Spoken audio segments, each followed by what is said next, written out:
Good evening. Good evening. Better? My name's Jeremy Williams, and I'm the Director of the Asia Pacific Centre for Sustainable Enterprise at the Griffith Business School at Griffith University.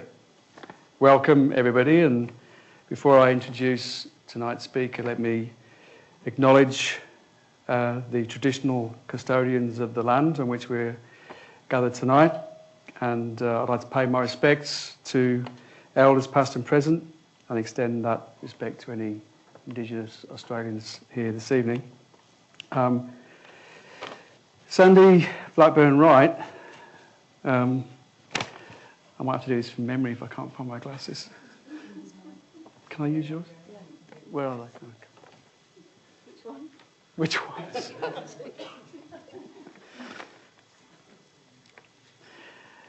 As organised as ever. Sandy actually lives near me in the Samford Valley, and very, very proud to have a resident of the Samford Valley here talking tonight about this very important subject. She's 15 years experience working in international development, originally in South Africa, and she worked there with the government, international aid agencies, large NGOs on that country's reconstruction and development program after the elections in 1994. She then spent the next decade in corporate Australia and working primarily on culture change, leadership developments, diversity, community and sustainability. And she served as head of social innovation for Westpac, and she was part of the team that built and issued Australia's first social impact bonds. And she's been acting as an advisor to the government and various corporates and philanthropists and not-for-profits on the opportunities for impact investing, which is the focus of her speech tonight, both here in Australia and throughout the region. She's currently a member of the Australian Advisory Board of the International Task Force on Impact Investing, which I think she'll be making reference to this evening. And she's a director of the Community Services Industry Alliance and also Impact Investing Australia. Glad to see so many people here tonight, and a special mention to the members of 7902 Economics, who are participants in Australia's leading MBA program. And there may be a few participants who are also studying for a graduate certificate in sustainable enterprise, and I'm glad to hear they're learning about some real economics tonight, Chris. They always do real economics in my class. Okay. So, Sandy, I'll hand over to you. Thank you very much. I want to start with a question for you. What's the purpose of business? And who is this man? This question. But what's the purpose of business?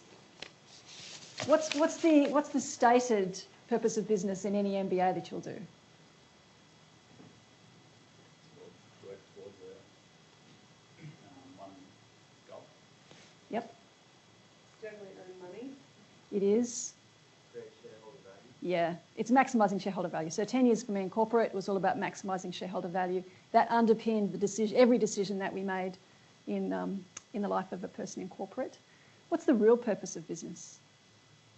What do you really think it is? So take a step back from shareholder value. Who are shareholders? And what's the real purpose? Society. It is about society and what society needs. So this fellow, I only heard about him a few years ago.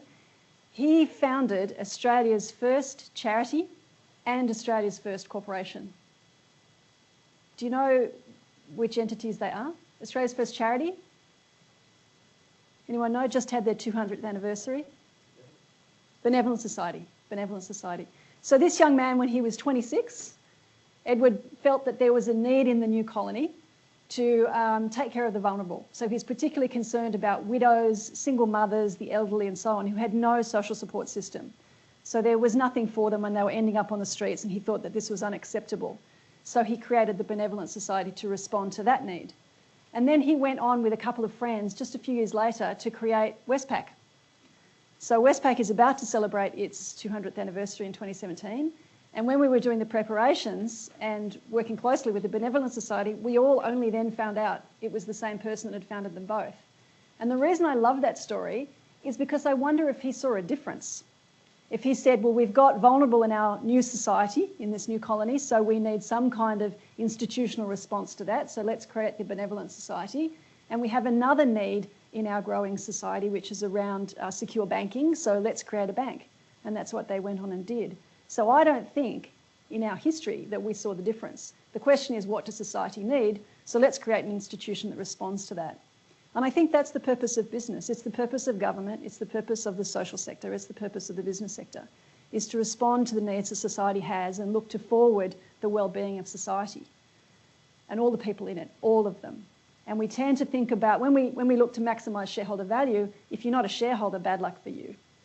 And I don't think that that's a great outcome. And I don't think that that's something that Edward Hall would have really been driving towards, that only the ones that own a share are the ones that are thought of in the business sector, because we are, all of us, part of society, regardless of who we are. If we live here, if we live in this neighbourhood of Asia, we are all part of the society that needs to be taken into consideration and that business should serve in the same way that all sectors should serve. So it's a little bit of a premise for what I wanted to talk about tonight, because you could say equally, what's the purpose of capital markets? And whilst it's not maximising shareholder value, it's not far from that, right? So it works on the same kinds of principles, but maybe we've forgotten the purpose. So money is there to be used to benefit society and to respond to needs of society. But what we're seeing at the moment is that capital markets are hard to access unless you're a shareholder. So unless you're wealthy enough, basically, to access them. But we've lost the plot around that. So impact investing is essentially about democratising capital markets so that everyone can access them to create the well-being of society. So I'm going to show you a video that we produced for the launch last week of this G8 task force that Jeremy referred to. So the International Task Force on Social Impact Investing, sponsored by the G8, is the official title of that entity. It was established in June last year, and it includes all the G8 countries bar Russia. So people are now referring it to a little bit as the G7, plus the EU, plus Australia. So we were invited, based on the work we've been doing here in Australia in the last 5 or so years, to be part of this task force. So last Tuesday or Monday night at 10 Dowling Street, they launched the global report, and then it did a rolling launch around the world until it finished here in Japan on Tuesday morning. And all of the country reports and the global report were launched. So I'll give you the website link later. That's the global report, the invisible heart of markets, which I kind of like, and that's the Australian report. So we'd already done a report in Australia in 2013 called Impact Australia, and we had benchmarked where the market was up to at that point. So this report is more around what do we need to do to actually create a market in Australia? What do we need to do to accelerate an impact investing market in Australia? So that's what that document looks like. It's very much next steps, and this is state of play globally. But each country has produced its own report. So I'll send you to the website in case you're interested to download that and read those. They're all fairly short and quite interesting. But we also produced this video. So when we were all in June together, so the task force members, the 4 working group members, and each of the country boards on which I sit, on Australia's one, were all invited to London to be hosted by the UK Cabinet Office and compare notes as to where we were up to and how ready we were to start drafting up these reports.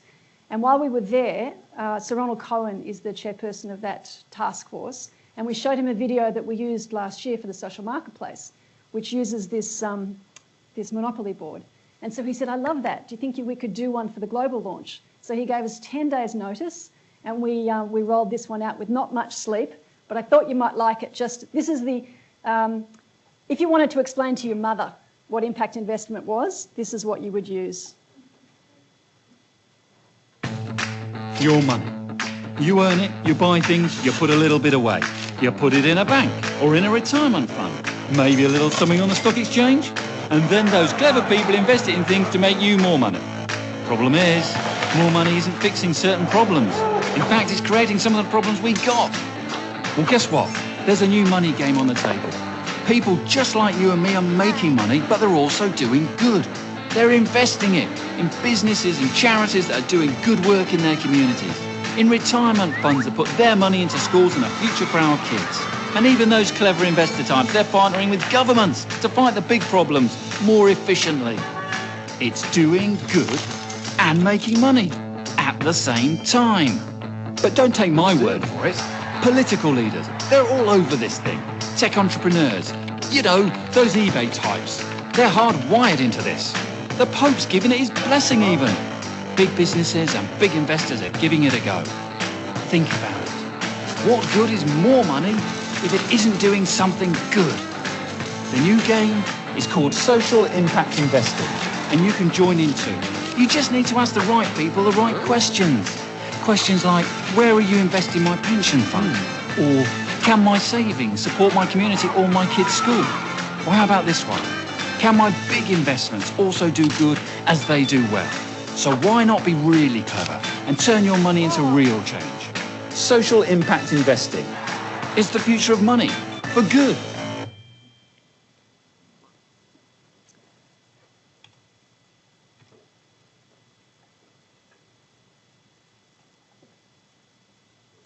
So impact investing, those who've heard of it tend to think it's about social impact bonds because that's had a lot of press.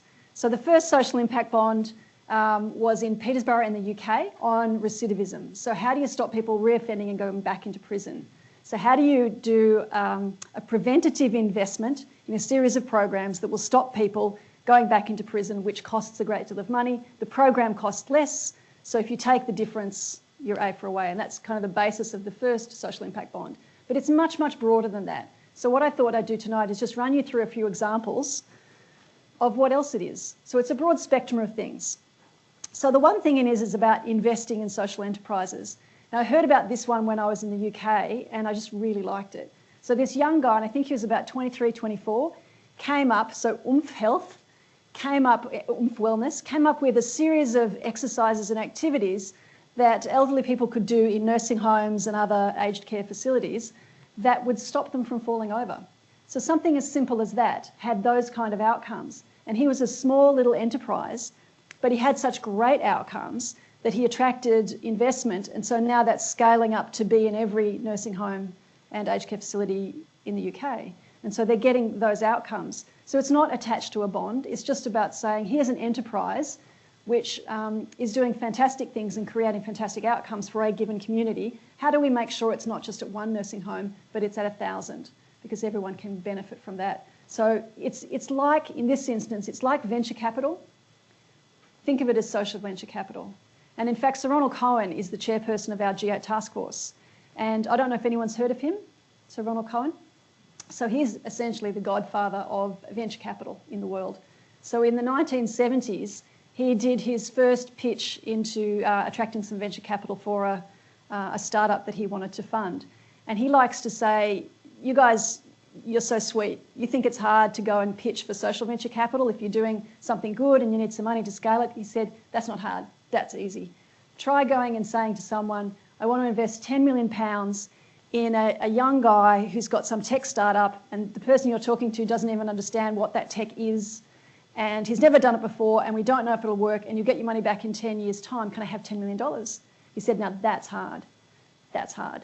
But interestingly, he's saying that the trajectory for venture capital is actually tracking at a very similar rate to what's happening with impact investing. So he's incredibly confident after 30, 40 years of venture capital experience that we're actually going to see the same kind of take-up over time. So that's what you're looking at here, where you can get these kind of outcomes if you invest in a business. Now, it happens to be a social business that has a mission lock on it.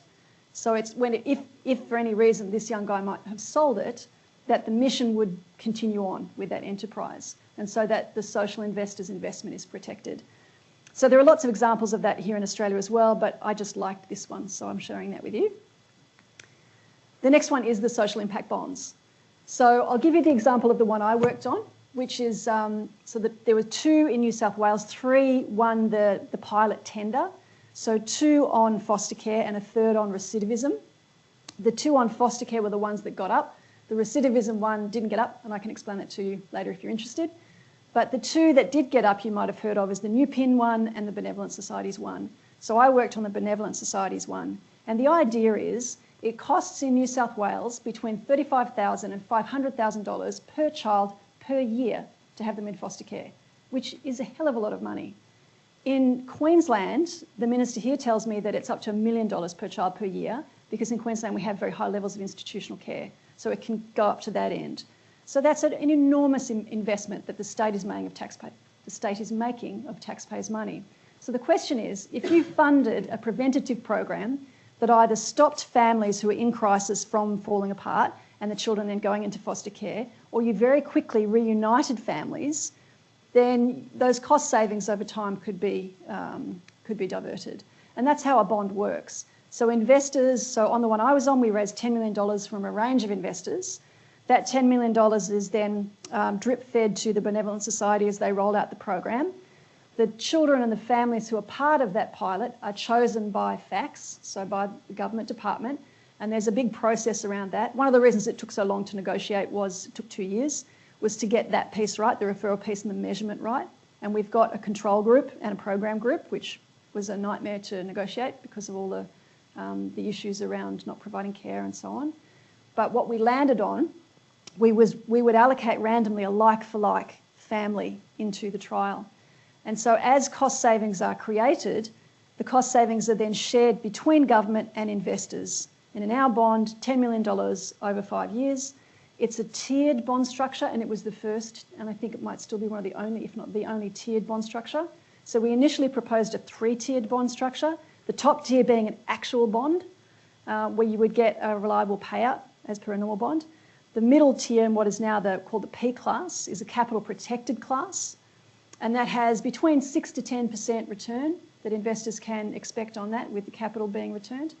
And then the E class of that bond, of which we raised 2.5 million of the 10 million was in this E, in this equity class.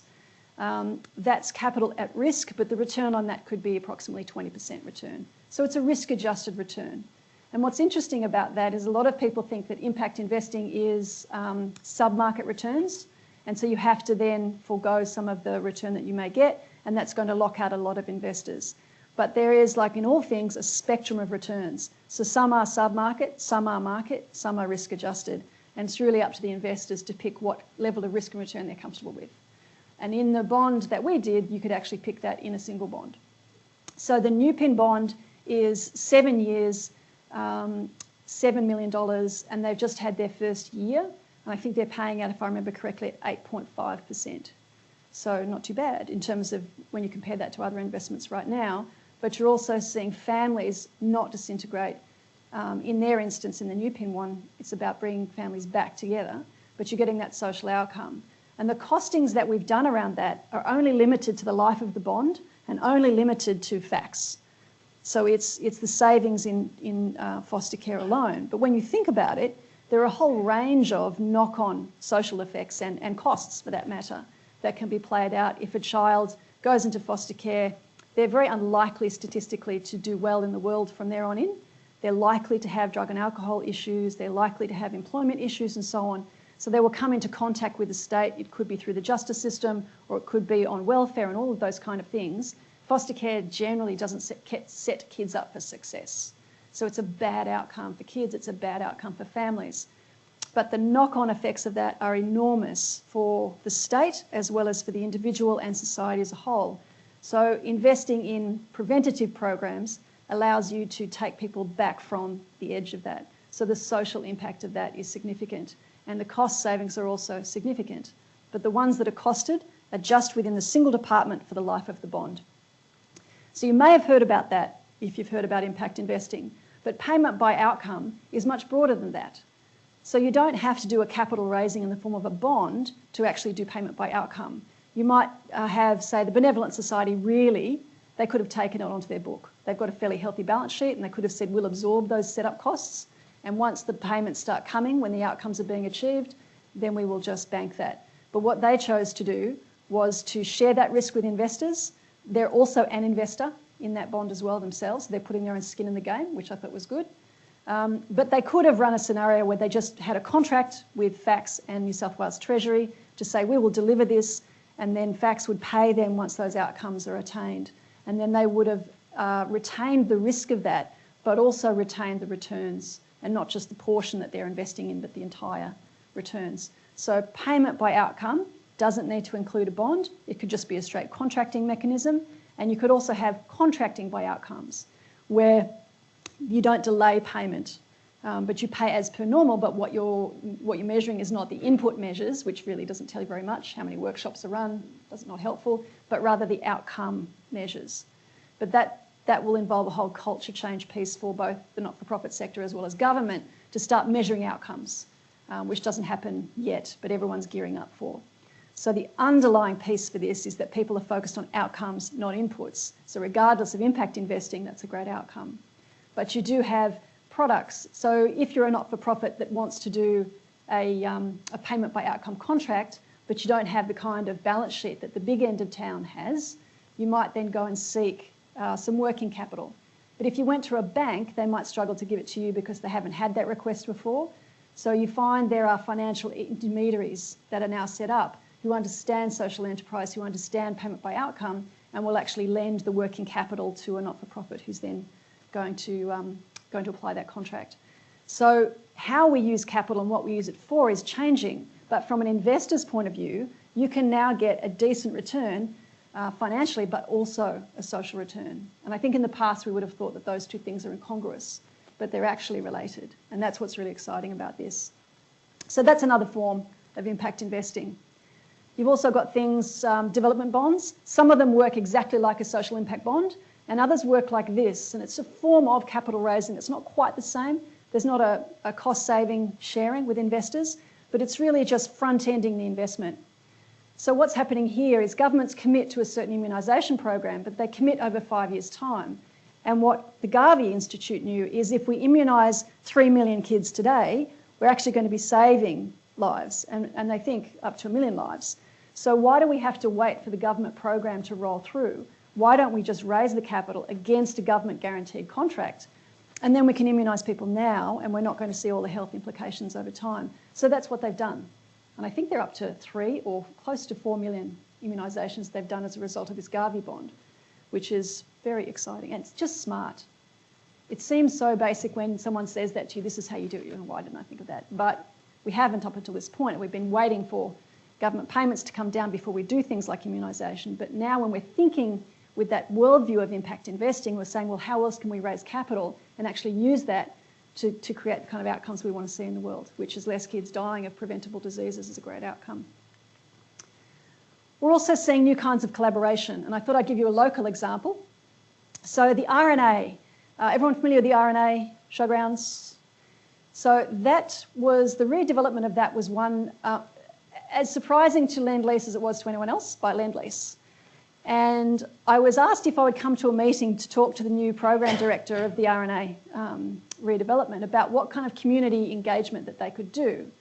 And they had a few ideas, and I'd spent the morning at the hospital, and I was doing a tour of the hospital because we had a relationship with the foundation.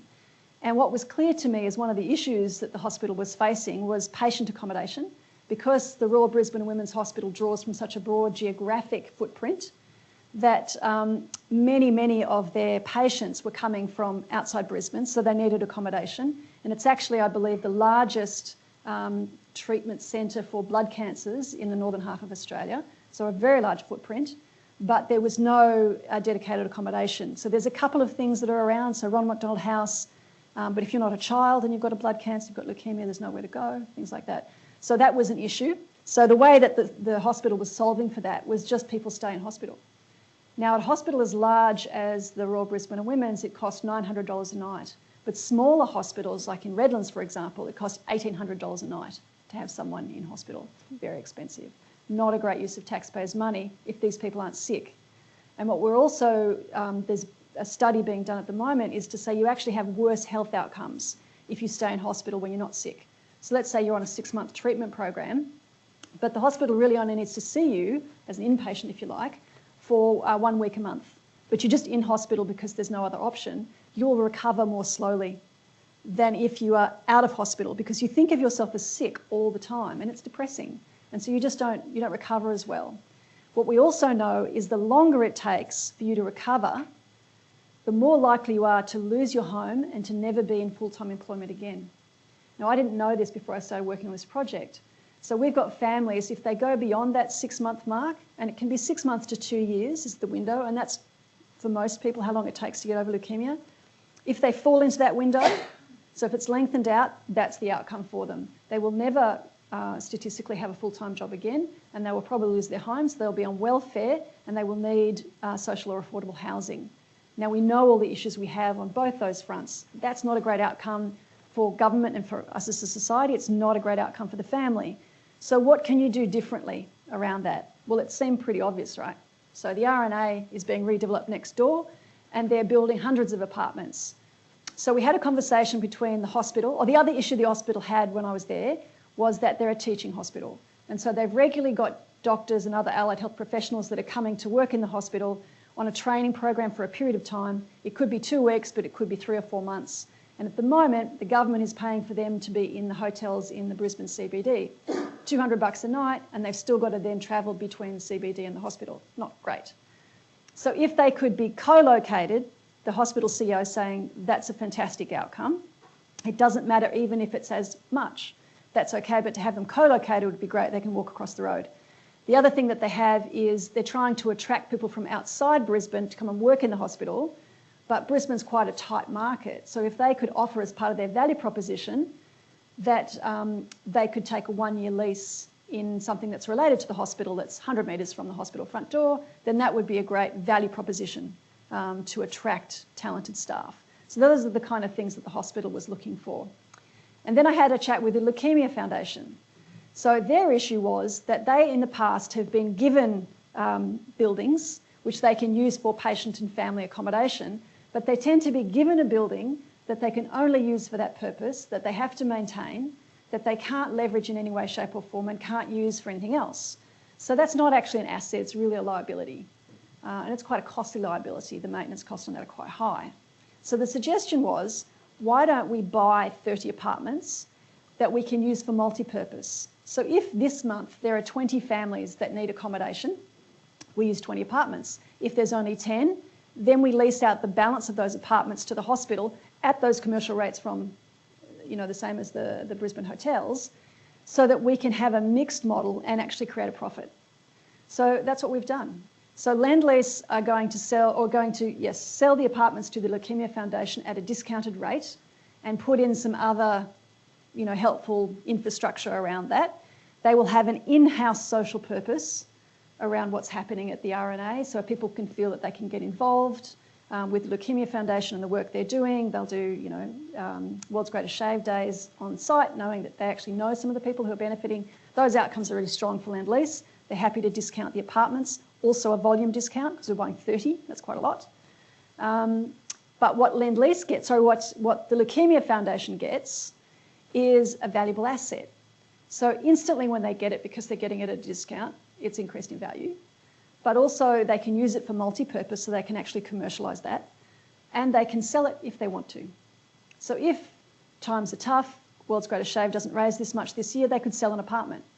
So it's something that they could leverage. They could also borrow against it to go and buy some more. So they've got an asset they can do something with. And all we needed was the capital.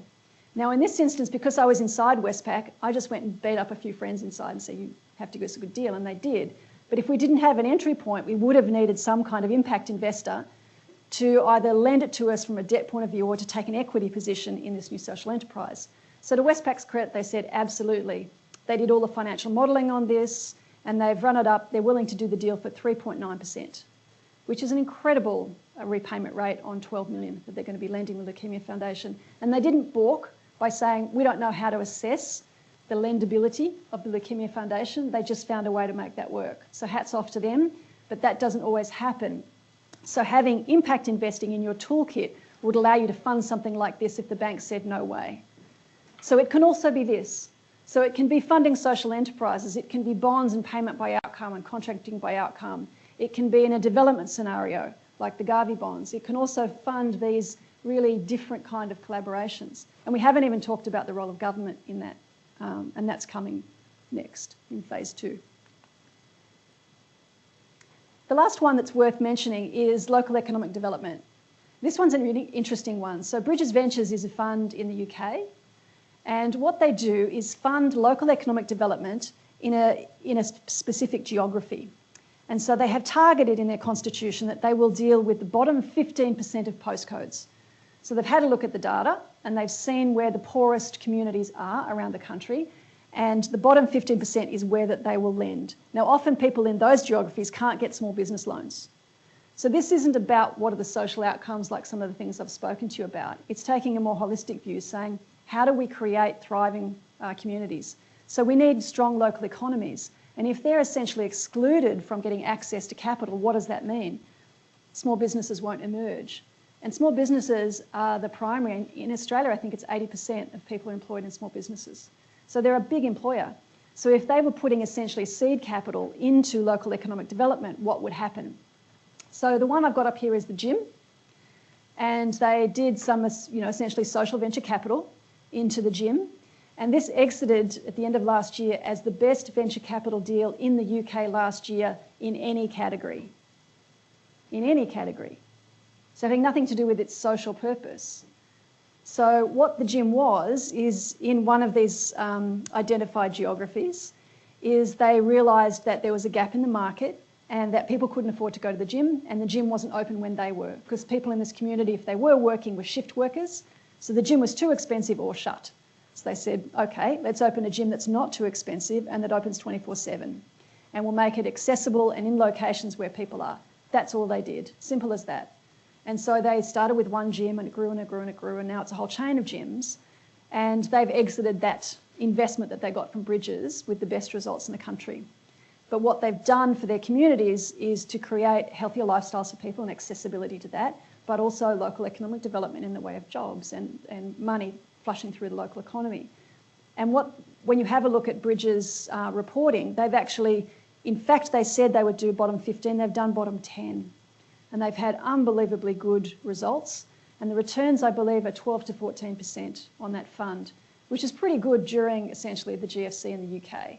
I'd struggle to see a fund that would do that well, but it's creating those social outcomes for communities that are previously excluded. So impact investing can also be that. So it's quite a broad church, if you like. Then the question is, who is involved? Is this marginal? And if you have a look at this list, it's really not. And all the players that you've seen, so I've included some of the Australian state governments. The federal government isn't involved in this as yet. I think they're taking a watch and see attitude, but the state governments are. And I'm doing work with the Queensland government, have a colleague in the room, and it's very exciting what's happening here locally. But we've talked about New South Wales, South Australia, Western Australia. Victoria's a little bit behind because of their political uncertainty at the moment, but they'll catch up. They've always been a leader. Tasmania. So they're all moving on it. But when you look at globally who's playing in this space, these are very credible names. And these are names that don't do anything without a good reason. So the underlying fundamentals of this have to be strong enough that they believe this is a market they want to invest in. So there's not money being made right now for these players. So they're taking essentially a loss position. So they're just putting money in to see what's happened. But what they're doing is seeding a market. And they don't make these decisions lightly. So when we're predicting in the global report, this will be a $3 trillion market in time, these entities who do their homework believe the same to be true. And that's when it now gets really interesting. So when I took this to Westpac 4 or 5 years ago, I sat down with the executives, and my job as head of social innovation was to bring the cutting edge stuff, and it almost got booted out of the room. And they went, A, this is marginal, it'll never amount to anything, what were you thinking? And secondly, it's making money off the poor, which was ironic coming from a bank really, right? But they said, no, we don't want to know any more about that. And 3 years later, we won the tender for the social impact bond. Now the trick to that is we really didn't tell anyone. A couple of us in the bank just said, we're going to tender for this. And then when we won it, then we went up to the executive and said, guess what, we won. They're like, great. And there was this an article on the front page of the Fin Review that was glowing terms about Westpac. And I could have lost my job over that really, but because we got the great write-up on the Fin Review, I said, when was the last time that Westpac's been on the front page of Fin Review, which wasn't a negative story. And they went, okay, yes, shut up. So it was all right, it was safe. But going from 3 years earlier, we're saying this is marginal, it'll never amount to anything, to actually participating in a real innovation in Australia, something changed. And in the period between then and now, something else has changed. And Jeremy said in the last 9 months, and I couldn't agree more, something has happened, something's gone into the water. And partially it may be this G8 task force is acting like a lightning rod for this kind of attention. When you drop the name G8, it kind of helps on things. But everyone that's been involved, all of these entities, none of them have been paid. So everyone is doing this work, they're investing their time on top of their day jobs because they think this will work. So that's where it's getting really interesting. So yes, it is becoming mainstream. So it's the kind of thing that we do want to see in the curricula. We want to see business schools building people's capability and understanding around this because it's going to be something that people will be asked to engage with later on. We're going to have people going to their wealth advisors saying, what impact investment products do you have for me?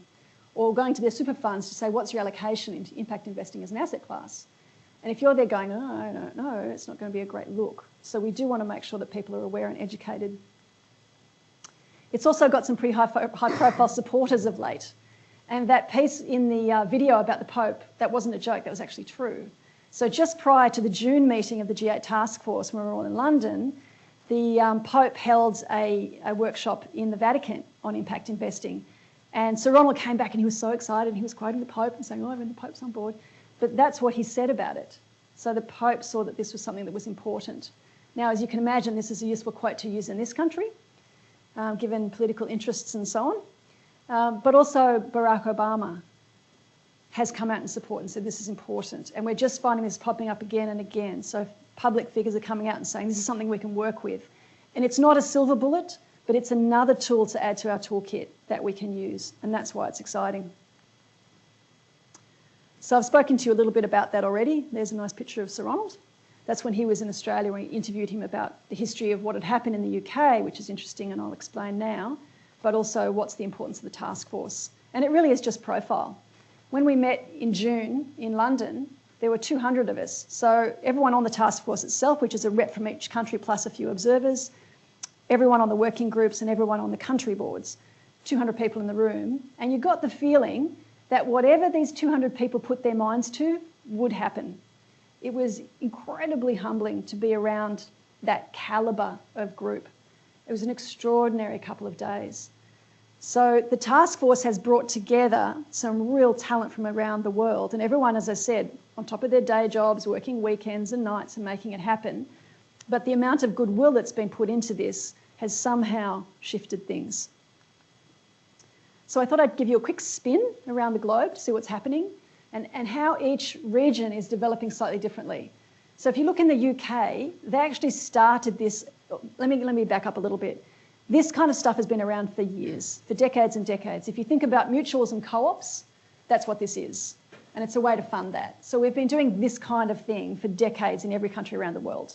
And there's long traditions. In Italy, there's a company that's 200 years old that has this social purpose. We've had social enterprises, things like that. We just don't call it that. So we've had impact investing, we haven't called it that. But let's think about it in its current iteration. So in 2000, the Prime Minister of the UK invited, in fact, Sir Ronald to form a social impact investing task force for the UK. And so they did that. They made recommendations to government 2 years later, which government picked up. The task force refused to dissolve, and they kept going for 10 years till 2010. So they felt that there was valuable work to be done. And what you see as a result of that is a number of institutions that have been formed, like Big Society Capital, like Bridges and Portland and others. But you also see this incredibly robust policy framework in government. And you don't see that anywhere else around the world.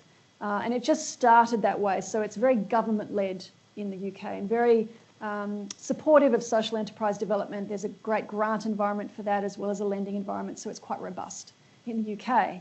If you go to the US, what you see there is not a government-led piece, but a philanthropic-led piece. So the Rockefeller Foundation, Ford Foundation, Omidyar Network, and so on, they've really led this out, and they've provided that de-risking effect to whoever else wanted to invest in it. And what's happening now at the White House, which is why I had that Obama quote, is the US report that was released last week is all about creating policy environment. because that's where the US are up to. So they've got the philanthropic piece, they've got, you know, the Goldman Sachs and, you know, JP Morgans and all of those, they're all engaged, they're buying out the bonds, but they don't have the policy environment.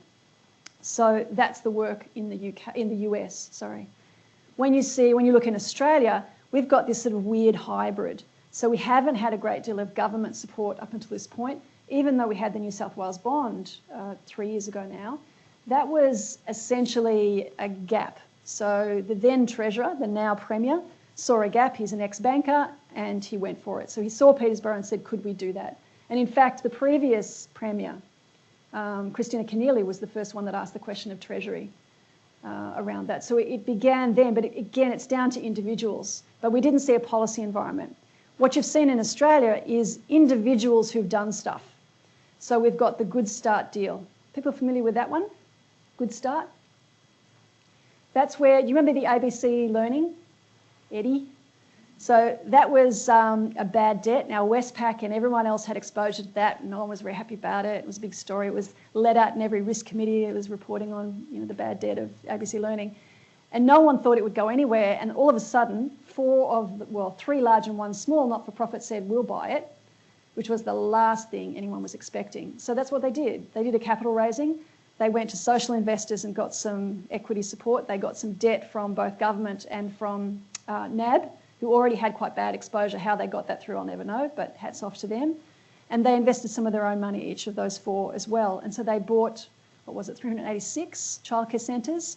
They are returning to their investors year on year between 12 and 14%, which is outstanding. And they're putting millions of dollars each year back into quality education in a very egalitarian way. Because what you saw in the past is the business model of you charge, the childcare centres in wealthy suburbs get charged a lot but get high quality. In lower socioeconomic areas, charged a lot but low quality. And so what Good Start is doing is about creating that good foundation for everyone on a very equal basis, regardless of where you are, which will have a huge uplift into the education system in disadvantaged communities that we're going to see in the years to come. So fantastic social enterprise. That got global attention. Then we did the bonds, and then we had the set of funding where $20 million of government's federal money was put into a seed fund, basically for social enterprise growth. So those 3 things put us on the map, but very bespoke is the best way to describe the market growth here up until this point. That's changing now. Government and state governments are coming on board in droves and starting to do some really interesting things. Philanthropy is getting really excited. Super funds are making allocations like Hester. They've just made their first commitment last week. They invested in the Leapfrog's $400 million fund, along with Christian Super, who were the first to go in. Christian Super were investing in microfinance, microinsurance, and wind farms and so on, as well as the social impact bonds. They've been doing it for about 5 years, so they've been leading out on that. So we're starting to see lots of institutional investors starting to get engaged. QBE announced last week a $100 million fund to buy social impact bonds here and globally. So that's astonishing. So all sorts of things are happening here, but as I say, it's still bespoke. And so that report speaks to what needs to happen next. If you look in Asia, very different again. So you're not seeing a policy environment. You're not seeing philanthropy really. What you're seeing is it's social entrepreneur-led. But the social entrepreneurs are different from the social entrepreneurs we have here, one of whom is in the room up the back, just nodding as I say that, Peter. So the social entrepreneurs here tend to come from the social sector and then learn business acumen as they go. In Asia, they tend to come out of businesses, particularly global multinational type of businesses, and they cut their teeth and learn great business discipline. And then when they get to a certain point, it's time to give back, which is culturally appropriate, so that's what they do. But they start these social enterprises, and they start them in what is essentially a volume context. So in Australia, the social enterprises here are quite niche, and you don't get to volume because you don't have millions of people who need a particular service. But you do in Asia. So in Asia, you've got millions and millions of people who are excluded from clean water, basic energy, sanitation. There's a great deal of chat about toilets in Asia when it comes to social enterprises. I don't think I've met a toilet social enterprise here in Australia. So all of those basic services, people will pay for if you can provide it reliably. So you may go off-grid and put in place solar solutions for a village at that macro level. And we're actually talking about that in Sanford, interestingly enough. But you're seeing those kind of enterprises which they've got lots of customers who pay a little bit to get a service that we'll take for granted. And they're run by these very impressive social entrepreneurs who've come out of running, vice president of some large multinational, who know what they're doing, who know how to raise capital, but they're not always being listened to because now they're running a social enterprise. So that's when you then need the impact investors to come on board. But that's the flavour of Asia and Africa. I don't want to speak to Africa too much because I haven't been back to Africa in a few years and I'm not 100% sure of what it feels like there at the moment around these kind of movements. But what I hear is it's a bit like Asia. So we'll have to see how that plays out. Interestingly, though, in Europe, it's different again, because Europe has a particular social contract that came out of the Second World War. And so there was an agreement that the government is constitutionally bound to provide services to community. And this is only recently explained to me, because in Europe they have a real aversion to social enterprises making a profit. And so they like it to a break-even point, but that they want to put a profit lock. And as Australians, we were going, a profit lock? What the hell is that? But it comes from this 1947 social contract, where the government is obliged to constitutionally do these things, so they don't want privatisation to come in and dilute that constitutional obligation. And so you're finding a unique mix, which is a little different in Europe. So they still have a strong tradition of these social institutions, but they're within certain parameters that's slightly different to anywhere else in the world. So each region around the world has a very different flavour. And they come from their history, but everyone is pointing in the same direction. And what you'll see when you read the global report is it's all adding up and it all sounds very familiar. All the country reports start to be thematic. They've got slightly different emphases based on where they're coming from, but they're all heading in the same direction. So how do we make this a market? How do we provide rating so that institutional investors can deal with it? How do we look at the fiduciary issues, of which there actually aren't any, but people don't think that's true? So how do we engage with all of that and find solutions so that we can have a market that people can access as simply as they can every other debt market facility and financial service that we currently have, but we can use it for social purpose. And it's a bit like just coming back full circle to young Edward saying there is no difference. These are the same things. So we need to use money and we need to use business and we need to use charity for the same thing, which is community wellbeing.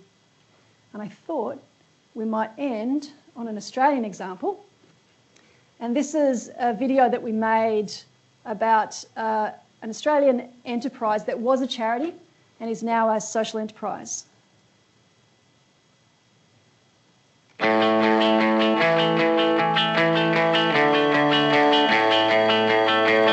Imagine a world where investors could do good while doing well. That's Team Wild. We take people to the Great Barrier Reef, make a profit, provide a return to investors, and we do this all while helping out the region and our youth to change their lives. Before Team Wild, I was a bit of a young criminal sort of thing.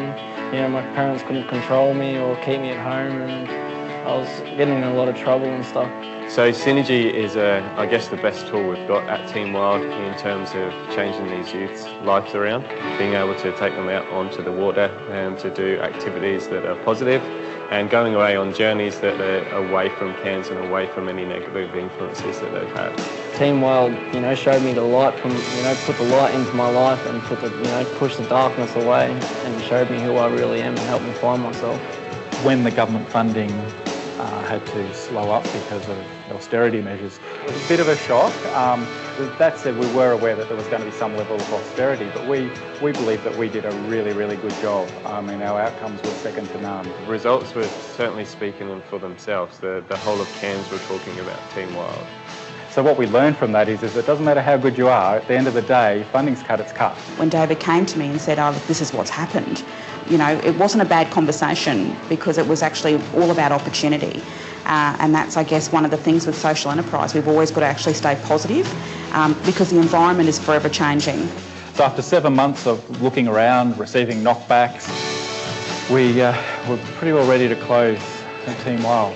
And then I remember one night I got this call from a man, Paul Steele, saying to me that he could help us, he could provide us with the opportunity, and I was pretty sceptical because 7 months of trying everything we could and knockbacks, and out of the blue I get this phone call. By the end of the call I was really convinced that the business itself had enough of the fundamentals that we really could find the capital for this organisation to be able to buy the business, to be able to run it and be able to tell what would ultimately be a fantastic story about the kids that they've worked with and really changing Cairns in a lot of ways.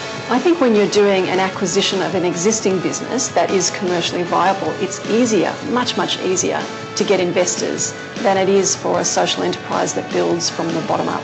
Because what you've got is a track record of existing success. The project looked so good to me that I didn't have to think about it for very long. I was quite impressed with the operation and with the people involved, so it was a pretty easy opportunity to invest in something where you've got a real win-win, you know, social benefit, profitability. It's a real, what we call, impact investment. I loved it. It was quite amazing, actually, to be sitting on this boat going out there thinking, hey, I'm part of this. I'm not just a paying passenger. This is something that I'm actually a part owner of, or our foundation is. And, you know, we're supporting everything this boat stands for in terms of the youth program and everything. So that was quite exciting. Very hard for people to actually say no when you say, look, we can give you a financial return. There's a bit of security there because the boat is actually part of the security. But here's the stories. Here's the young people whose lives will be changed because of this investment. It's almost too hard to say no to. Yeah, so what would I say to people who are looking to do this? I'd say, you know, come and talk to me, talk to Paul Steele, talk to others who are involved in it and find out the opportunities. They're there, find out the opportunities and then just give it a go. You know, take a small amount of your money and put it on the table and have a go and prove it for yourself.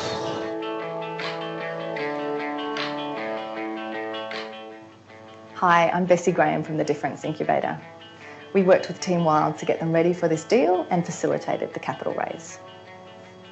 This was a $940,000 capital raise that had a debt and an equity component. The debt was returning market rate returns and the equity is expected to return around 10% financial return. On top of this factor that makes it a real deal with the financial component, 20 plus young people each year have the chance to transform their lives on the back of this capital raise.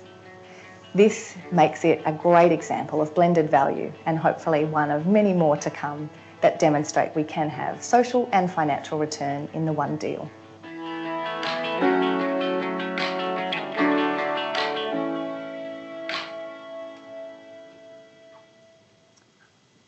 Any questions? I think Jeremy's going to facilitate that bit.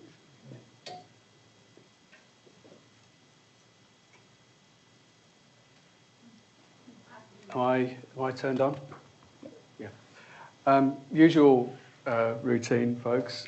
Could you, when you would like to ask a question, raise your hand and wait for the roving mic to come before you start talking. And also, please identify yourself and any affiliation if you have one. Yes, sir. Oh, hi, Graham Taylor. I was just going to ask, were you giving us a website that we were to go to get these to download? Yes.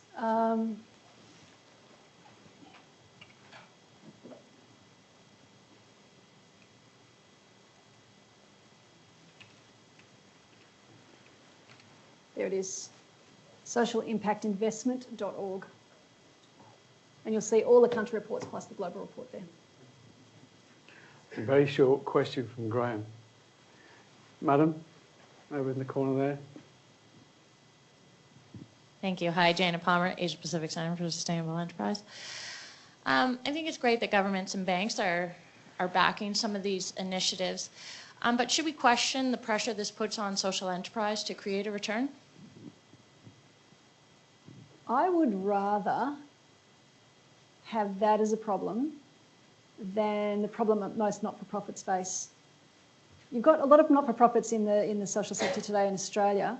70 to 80, 90% of their funding comes from government, often one government department. That's a recipe for disaster. Like we saw with Team Wild, they had funding from a single department, it got cut, that was it, they were dead in the water. What comes with that, the current system that we have in government is input contracts. So they measure every input. And you've got to see the acquittals and the micromanagement to appreciate it. And it's not to be obstreperous, it's just to manage risk, but it's managing it at the wrong end. And so if we shift to an outcome-based piece, then we're focusing and measuring on the right thing. So I would rather pressure to create a return and have financial freedom, essentially, than to be a not-for-profit that's so tied into the current funding environment and all the compliance burden that goes on with that. And I think if you'd asked not-for-profits, if they could find a model that worked, they'd prefer the financial freedom. So, you know, no free lunch, but I'd prefer that. What happened in Queensland in terms of the funding situation when the Cameron government came in? It just got cut. It got cut, so there were massive cutbacks and also a lot of uncertainty as to whether contracts would be rolled over because the Newman government wanted to reassess where it was going to invest its funding going forward. And so many not-for-profits were in the same situation as this, and a number of them have just got creative. So never waste a crisis, as they say. There's a question from the gentleman in the corner over here. Hi, my name's, that's really loud, Steve Steele. I'm a former MBA graduate here at Griffith, just come back for the night.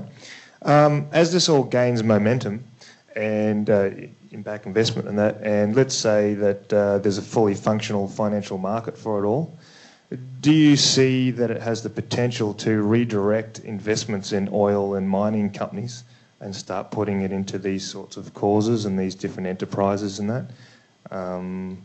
Yeah. Yeah, I would. And that's already starting to happen. I don't know if you've seen some press in the last week starting to talk about that. And even though I've talked about social, the definition is inclusive. So it includes environmental and social, anything that creates positive impact. And I would also say on the spectrum is ethical investing. So it kind of goes negative screen, positive screen, ethical investing, impact investing, but it's all part of the same family of things. So yeah, I think so. We're going to have to build to that to get to a point where there's enough product to actually absorb that volume. But if you have a look in the, in the carbon markets, if you can call them that, there's lots of scope. So the social market will catch up with that. Okay. There's a lady here and then a lady here.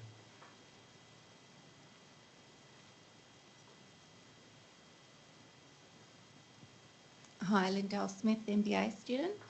I'm not sure if I'm heading down the wrong track here, but I'm just curious to understand how the social impact costing actually works, so the measurable outputs. So the example that you gave around foster families, for instance, yep.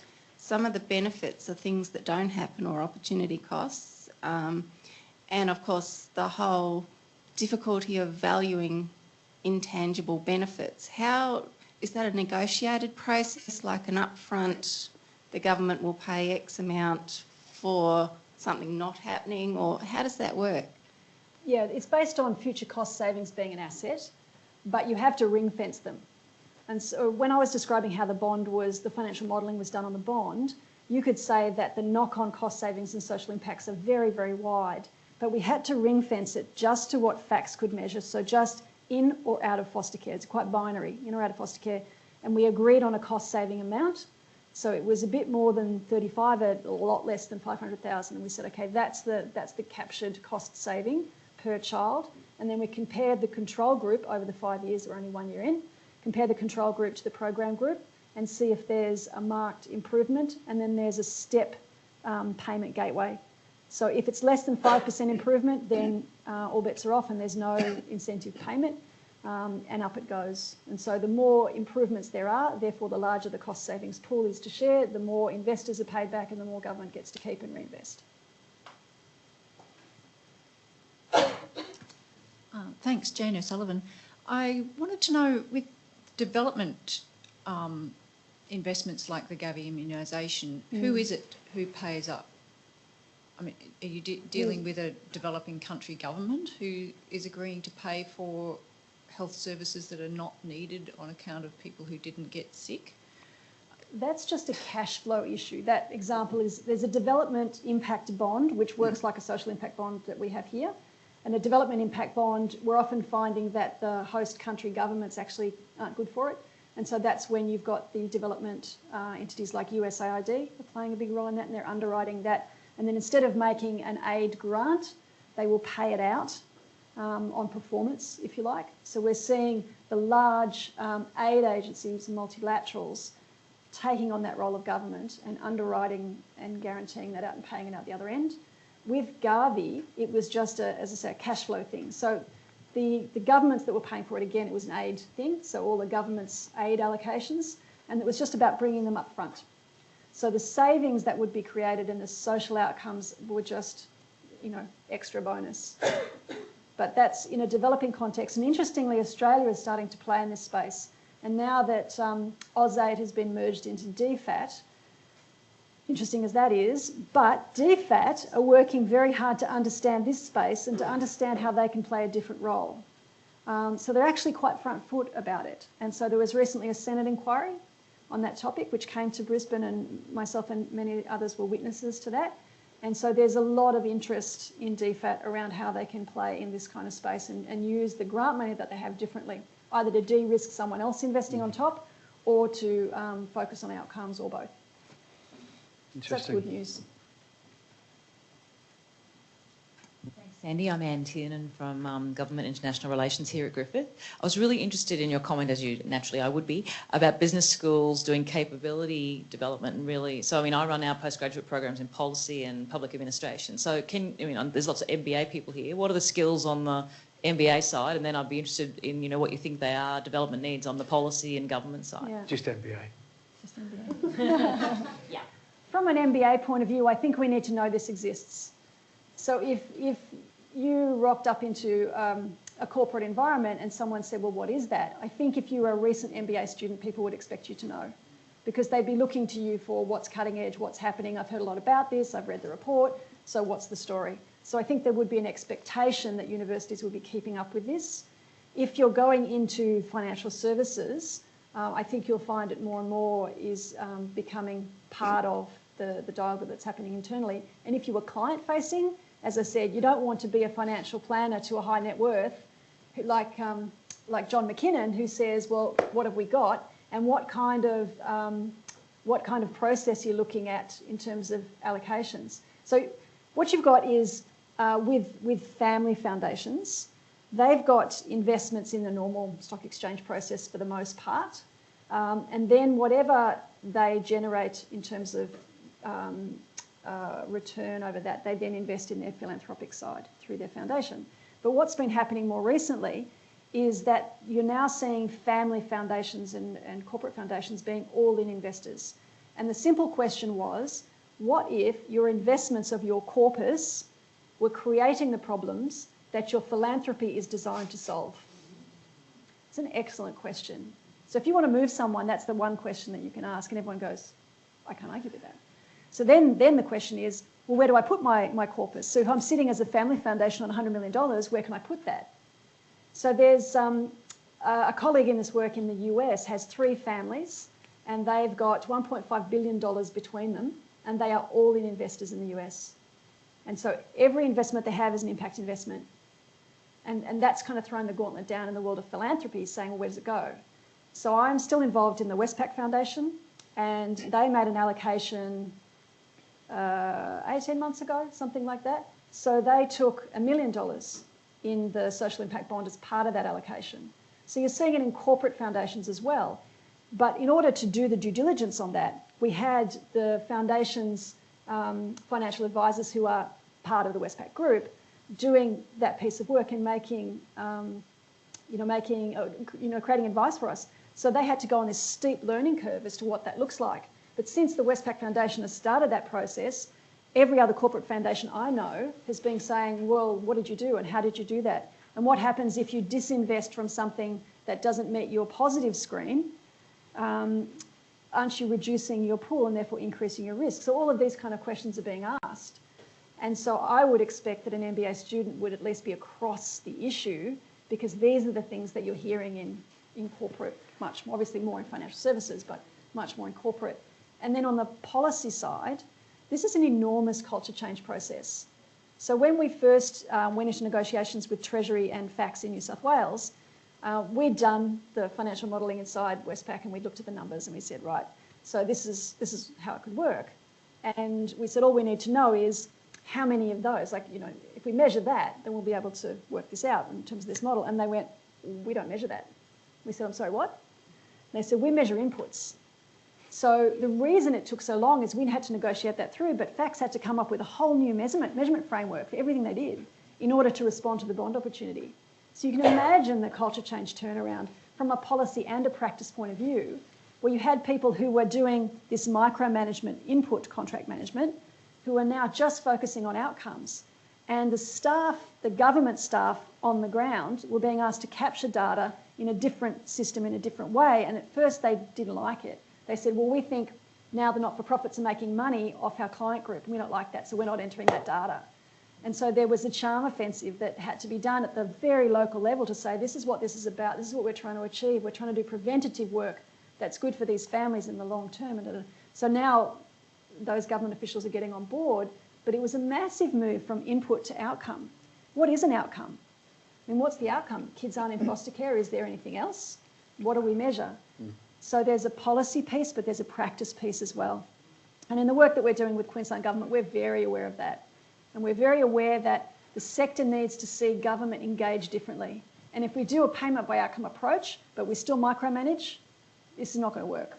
So the culture has to change of the interaction between sectors. So it's an enormous challenge. And if people could come in, we're all learning as we go. All three sectors, all learning as we go. But if we could come in with people who'd actually looked at what was happening globally and were developing some kind of understanding, if not expertise, and then entering the workforce that way, would be incredibly helpful. Gentleman in the centre.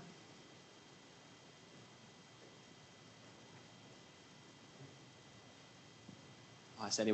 My name's Caleb from my community directory.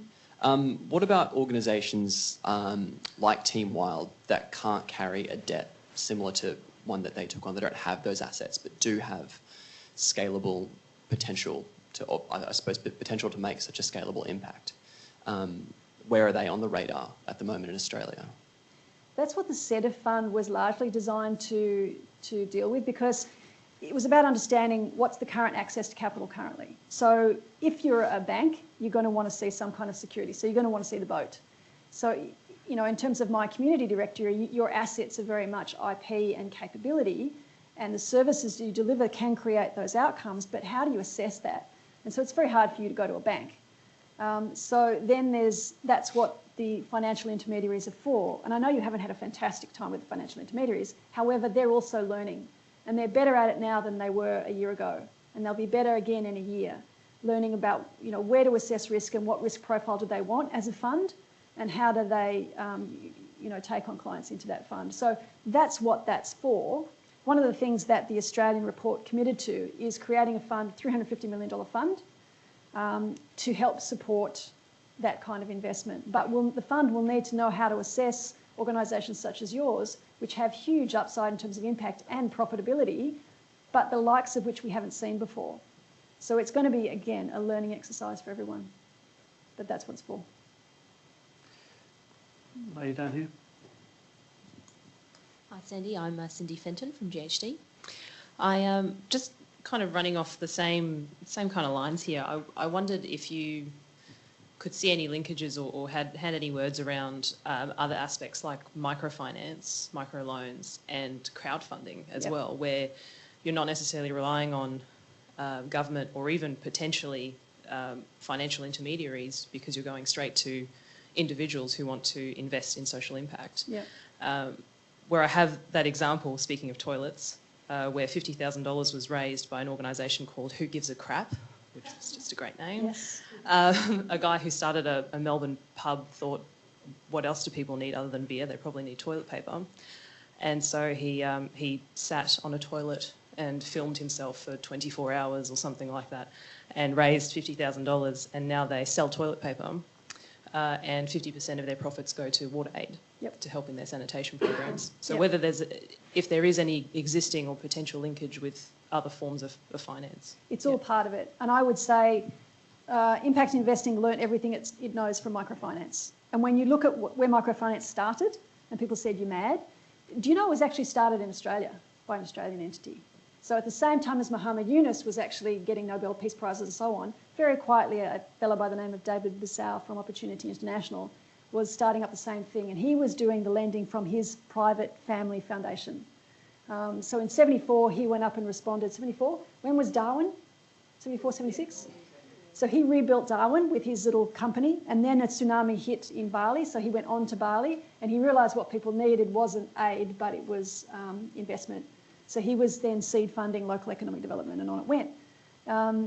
So everything we know is from that. And when you look at where it started and where it is now, and all the infrastructure and the size and the scale and the issues and the scope and the regulation, it's just a textbook for impact investing. So it's absolutely part of it. It was just the first part of it. And then when you look at crowdfunding, also an important part, in my opinion, of impact investing. So I see it as another thing in that toolkit, particularly for social enterprises that don't have an asset, where you can do that in initial social venture capital. And it's instead of doing it from a venture capitalist, in a lump sum, you're just doing it from a retail version of social venture capital. So I think it's absolutely critical to have that in the mix, and really important to use, and something that I certainly invest in myself. So I should tell you, just plug, digital storytellers that did both these videos, they at the moment have a crowdfunding thing on Start Some Good, and they're crowdfunding, I think, $30,000 or $35,000 for an open source platform for social enterprises like Team Wild to tell their own stories. So I would encourage you to have a look at that on Start Some Good. Stories of Impact is the name of that campaign, and they do a brilliant job. And how much more does it resonate with you seeing the video? And this is something that social enterprises and charities need to learn how to use much better, because you can talk to your head, but this talks to your heart. And when you bring both those things together, that's when you really engage people. So it's not just the report, it's also the narrative, and visually the narrative is really important. So Stories of Impact, digital storytellers. Visually, I'm not sure about the person sitting on the toilet for 24 hours. But I want to see that. there's a Singaporean version of that organisation called the WTO, the World Toilet Organisation. Very impressive. Questions? Firstly, thank you very much. I really enjoyed your presentation. Claire Burns, an MBA student. I was just wondering if the World Bank has fed into this and what they've said about this, and also other kind of global organisations like Medicine Sans Frontiers, if there's a relationship with it, or if they were to become involved, what sort of implications would there be? So your last one first, not yet, but I think it's just a matter of time before they see, organisations like Medicine Sans Frontiers see the opportunity in it. World Bank, World Economic Forum, incredibly supportive. So if you follow them on Twitter, you'll see half of their posts at the, or their tweets at the moment are about this topic. So WEF is involved with the G8 task force, and it's an enabling partner. And there's the Global Learning Exchange, which you might be interested in. It's a monthly webinar on these topics, and it's essentially the follow-up. It happens after every G8 task force meeting. The Global Learning Exchange then follows. And there's last month, I think it was 250 people from 55 different countries that got on board. And when you look at so I can see behind, because it's being hosted at Impact Investing Australia, I can see behind in terms of who's coming. The list of companies that's on that is just to die for. But it's a massive platform. So if you're interested in this, that's a fantastic way to access what's happening globally. And that is underwritten by the World Economic Forum, the Global Learning Exchange. So they're involved. And the OECD is also incredibly involved in this. So we're seeing all of these entities, including the IFC, is doing some fantastic work in Asia and in acting of that role as guarantor and underwriter of impact investment in Asia. So they're all getting on board. Sir?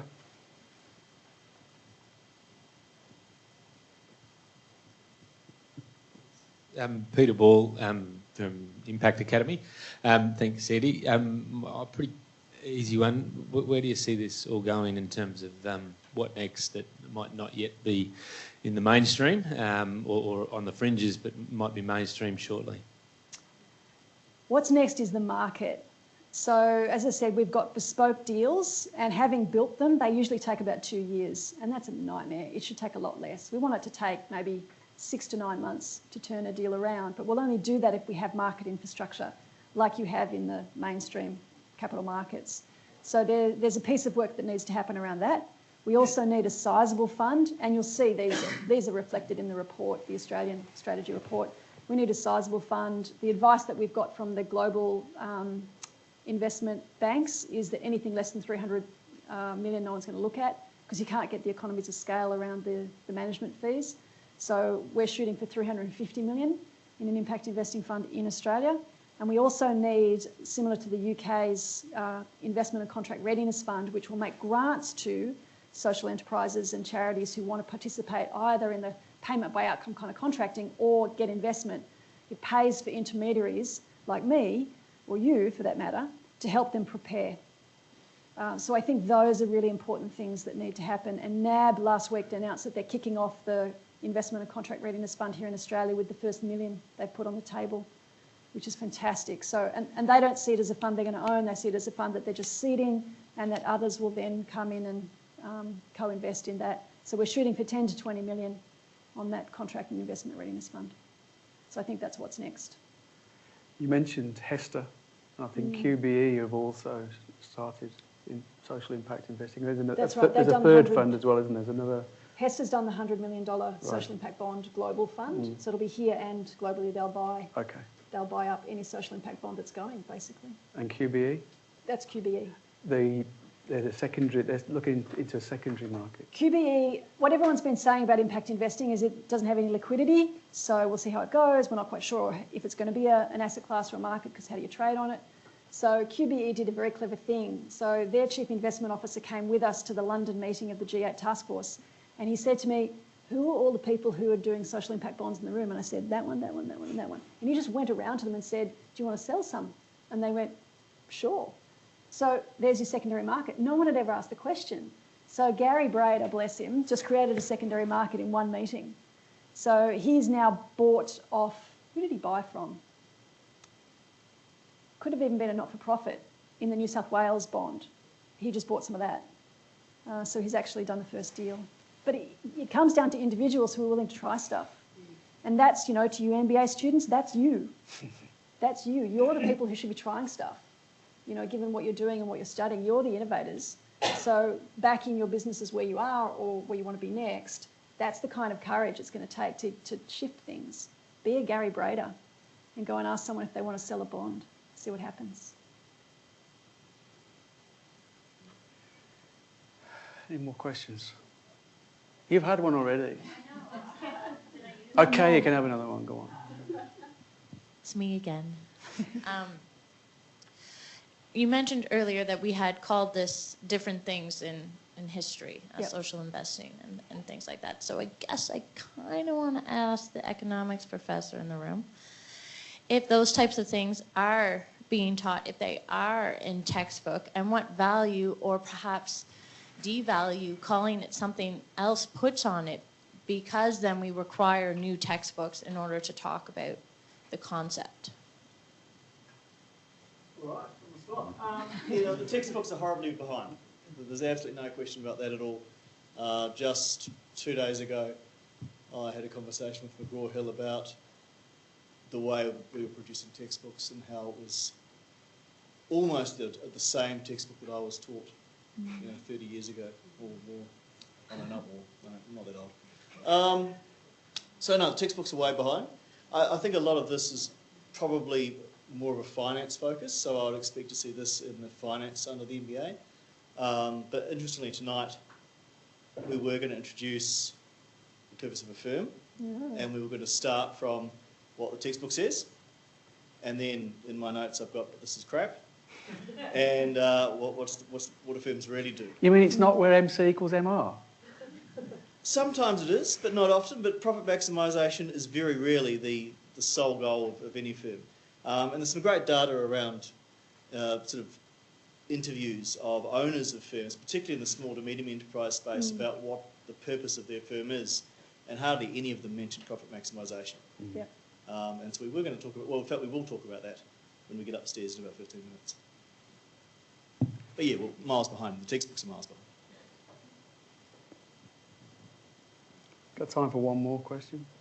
Oh. Yeah, Shane Peacock, MBA student, and I'd probably just add to that, and that I'm a couple of subjects away from finishing my MBA. When we did cover off on sustainable business practices, and I suppose you mentioned small and medium businesses are now evolving and getting to understand what sustainable business means and getting involved in their communities. How does small and medium enterprise get involved in impact investment? I mean, clearly the two are running alongside of each other. There's a couple of ways. We're talking about institutional investors and social investors, you know, like John McKinnon Family Foundation, and there's big money there. What we will ultimately get to, and everyone is excited about, is retail investors. So it's a bit more work. So we could have done the bond, and we hope to do another bond to retail investors, but we had to do it to sophisticated investors. So for anyone who doesn't know, you've got to be, it's 50K and above, and you've got to satisfy certain conditions that you know what it is that you're getting into, as opposed to the mum and dad type investors. But what everyone really wants globally is to be able to offer product to retail investors. And there are some of those products in the US, and you look at Kiva, that's on a retail platform. So we will see more and more of that, but we've just got to manage the product disclosure well and things like that. But it makes much more sense. And I think that's when we'll see, by retail I would include in that, you know, SMEs. So from an investment point of view. But in terms of engaging in the general work in this area, are people familiar with collective impact? So collective impact is when, a bit like the bridges thing, so when a geography, so let's call it Geelong, that's experienced some redundancies and things like that, where they all get together. So business and the community sector and government and just civil society get together and say what it is that we want and how can we work together to make that happen. Now in that instance, SMEs are absolutely at the centre of that work. And there's quite a bit happening in collective impact. And there's in fact something called the search, which is communities like Sanford could, because we've done a plan for what we want our community to look like going forward, but we could submit that to the search and there's $1 million up for grabs. So you could have a community like Geelong that says, here's a plan, here are all the players, here's what we want to achieve, and they put it into that process. And if it's the most innovative and inclusive and, you know, et cetera, $1 million they could be given to then make that a reality. And the idea behind the search is just to get people working on it. And so if you've done so much work, you may implement it anyway, even if you don't get the $1 million. But collective impact is a growing space, and it's being scaled in the US and Canada to, you know, 100 different cities, that same kind of approach. So it's really starting to see some traction as well. And it's the same kind of question as what business is for. Like, who defines community? Who's part of community? And who's responsible for what? And can business say that's not my business? Or does everyone say we're all impacted because I'm your neighbour and I work in this business or that business, or our kids go to school and I can't just disinvest myself in what's happening? So how do you club together and create the future you want? So I think SMEs have an absolutely critical role to play in that, but they can also do impact investing once it gets to a retail platform.